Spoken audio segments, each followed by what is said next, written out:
Welcome back from an ad break. So now let's just jump right in. So our first concept that you're going to be dealing with is the chemical equation. So what is a chemical equation and also what does it entail?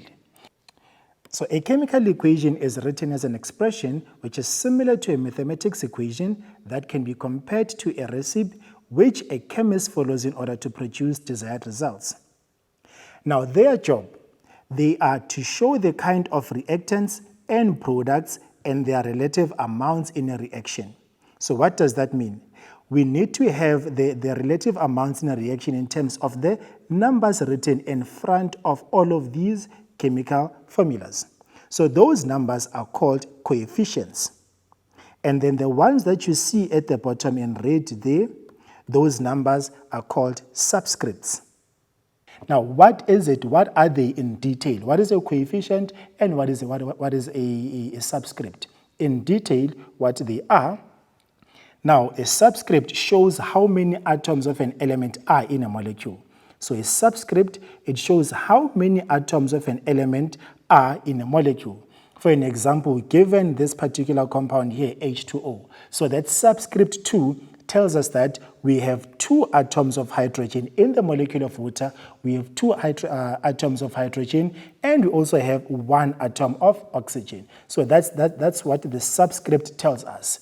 If we have something like this, NH with a 3 there, that 3 is a subscript, it's written to the right and below the chemical symbol. So it tells us that again, that in this molecule or in this compound, we have 3 atoms of hydrogen and 1 atom of nitrogen.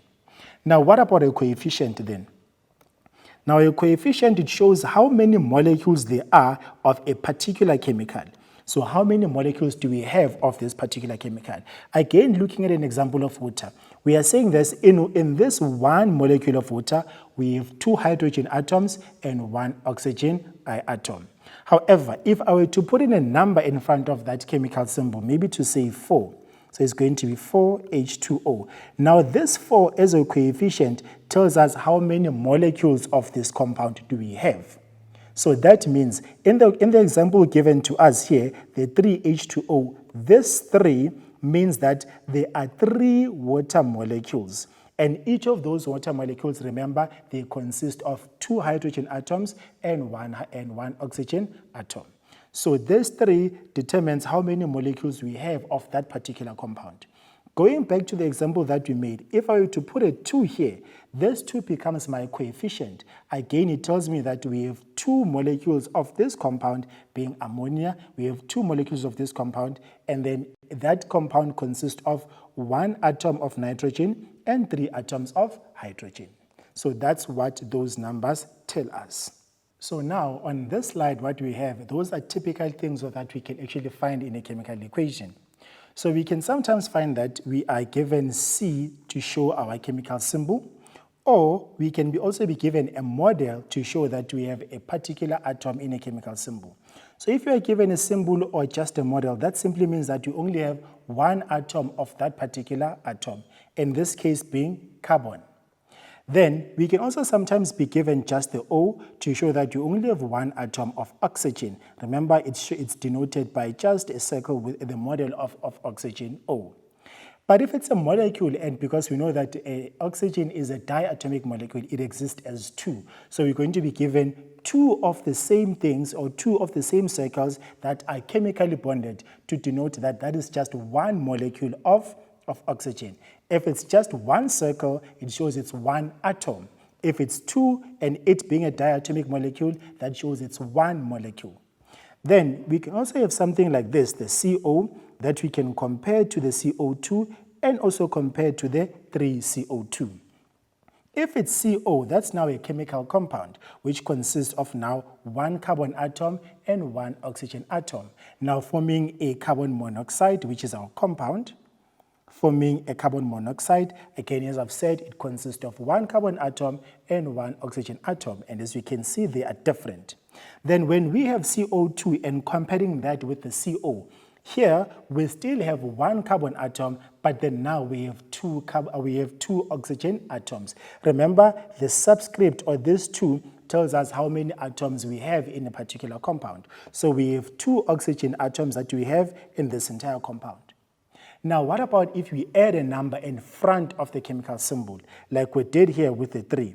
Now, this 3, like starting with the 2, again, to reiterate, it tells us that we have 2 atoms of oxygen within the compound of carbon dioxide. However, the 3 tells us that we have 3 molecules of carbon dioxide, and each one of those molecules will consist of 1 carbon atom and 2 oxygen atoms. So we have 3 molecules. The 3 tells us that we have 3 molecules of carbon dioxide. And each of these molecules will consist that fixed ratio, the fixed ratio that makes up a carbon dioxide, being 1 carbon and 2 oxygen atoms.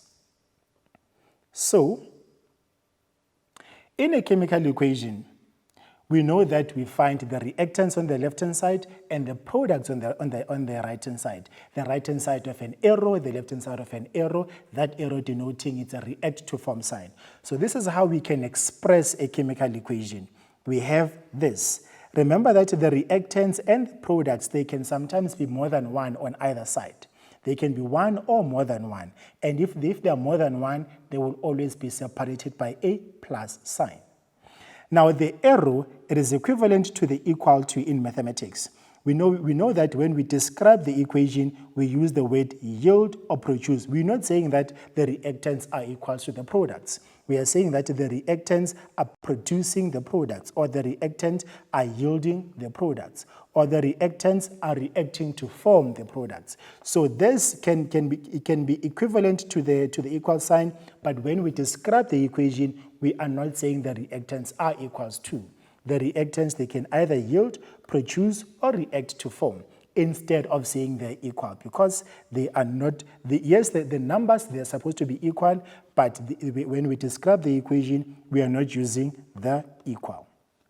For an example, when we have this atom C and this molecule O2 reacting to form CO2, we are not going to say C plus O2 is equal to CO2. But instead, what we're going to say is a carbon, which is the C, carbon plus oxygen react to yield carbon dioxide. So the reactants, they are going to react to produce the products. In this case, being the carbon and the oxygen, they are reacting to form the carbon dioxide. So that's how we read a chemical equation. We're not using the equal to when we are describing or reading the chemical equation. So, moving on. What we can also expect to find in a chemical equation is as follows. Sometimes we can be given a chemical equation using words, like we have here, that methane reacts with oxygen to produce carbon dioxide and water. Now, from that wording, we can be able to express the very same thing, but then using the chemical symbols.